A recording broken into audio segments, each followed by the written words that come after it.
Welcome back, everyone. Ready for another deep dive? Always. Awesome. Yeah. Today, we're going way back, like way back to ancient Israel. Ooh, sounds intriguing. It is. We're cracking open Deuteronomy, specifically chapter 26. Deuteronomy. Now, there's a book packed with, well, everything. Laws, history, speeches. Exactly. But this chapter, it's special. It's like a snapshot of the Israelites at this pivotal moment entering the Promised Land after escaping slavery in Egypt. Ah, yeah, their new beginning. Right. But it's not just about celebrating, it's about establishing practices, almost like setting the foundation for their new society. Okay, I'm hooked. What kind of practices are we talking about? Well, the chapter outlines three key rituals, and get this, they might just offer some surprisingly relevant wisdom for us today. Now you've really got my attention. The first ritual is all about gratitude. The Israelites were commanded to offer the first fruits of their harvest. Makes sense. Like giving the best of their produce as a way to acknowledge God's blessings. Exactly, it's like a powerful statement of thankfulness, a way to cultivate that spirit of gratitude. Hmm. I've been trying to get better about keeping a gratitude journal, but honestly, sometimes it feels forced. Did the Israelites struggle with this? Was it truly a regular practice for them? It's interesting you bring that up because the text actually emphasizes doing this with joy. So it wasn't just about going through the motions. It was about actively cultivating a heartfelt sense of appreciation. Huh. So it's a practice, something we cultivate over time. It seems that way. Yeah. Okay, that's the first ritual. Ready for the second? Hit me with it. This one is called the Declaration of Deliverance. Whoa, that sounds intense. It was. Imagine this standing before your community and publicly recounting your ancestors' journey from slavery to freedom, sharing your family's story of hardship, resilience, and ultimately liberation. Wow, I'm getting chills just thinking about that. My grandmother used to tell us stories about our family escaping hardship, and I remember how those stories made me feel connected to something bigger than myself. Strong. Like, I came from strong people. But isn't there also a danger in dwelling on the past? Couldn't it keep you stuck? That's a great question, and you're right, there's definitely a balance. But the key here is that the Israelites focused on the positive, God's faithfulness, their resilience, and the ultimate triumph of good over evil. So it's about finding inspiration and strength from their past, not being defined or limited by it? Precisely.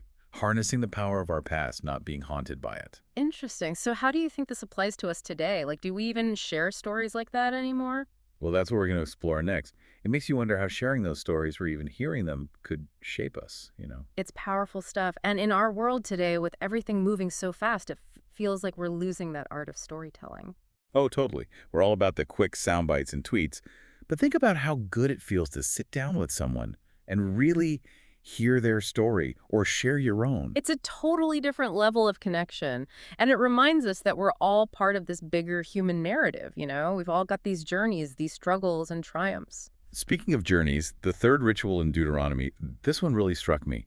It's about taking care of the most vulnerable in society. Oh, yeah. This one's important.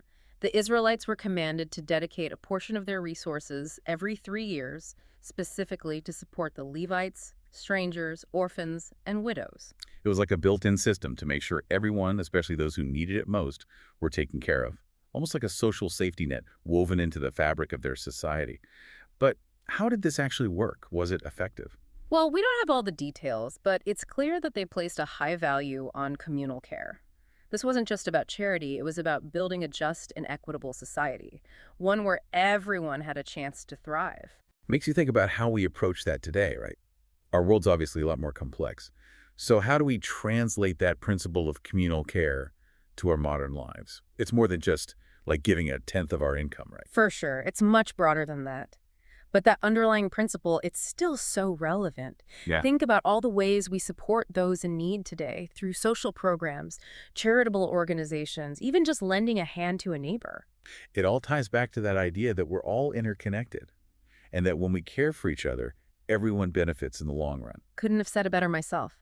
And this ties back to the whole point of Deuteronomy chapter 26, the Israelites renewing their commitment to God and their identity as his chosen people. Right. But this commitment, it wasn't a one-time thing. They were called to reaffirm it regularly, kind of like we were talking about with gratitude. It's an ongoing practice. Exactly. Like actively choosing to live in alignment with your values. And that could be faith-based, personal ethics, or just a belief in doing what's right. which I love, that idea of actively choosing our values. I think it's easy to get swept up in the day-to-day and lose sight of the bigger picture. So how do we make that a regular practice? Mhm. Keep those values front and center. Well, I think it starts with taking time for self reflection, asking yourself those big questions. What do I stand for? What are my core values? Are my actions actually lining up with those values? It's like a lifelong journey of self-discovery and course correction. Totally. And it's not always easy, but it's so worth it. It's amazing how these ancient rituals, coming from such a different time and place, can still offer so much wisdom for us today. It's almost like they've given us a roadmap for living a meaningful and fulfilling life. But hold on, before we wrap up this deep dive, I got one more thought provoking question I want to bounce off of you. Okay. Lay it on me. What's this thought provoking question? Remember that first ritual we talked about? The offering of the first fruits? Yeah, giving the best of the harvest as a sign of gratitude. Exactly. What if we apply that to our modern lives? Ooh, I like where this is going. But we're not exactly bringing crops to an altar these days. Right. So what would be our first fruits today? That's a good question. It's not about literal offerings anymore, but that principle, that's still powerful. Offering the best of what we have, like dedicating our time, talents, resources. Yes. To something bigger than ourselves, like hmm maybe volunteering at a local charity.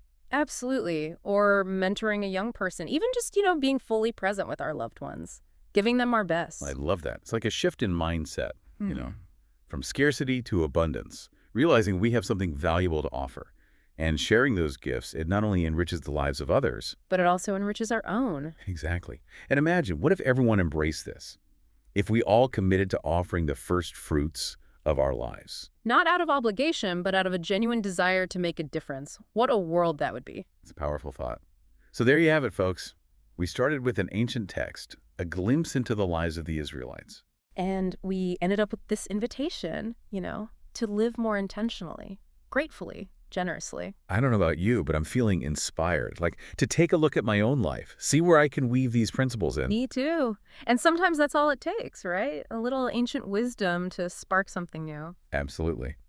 Well, that's all the time we have for today's deep dive. Until next time, keep exploring, keep questioning, and keep diving deep.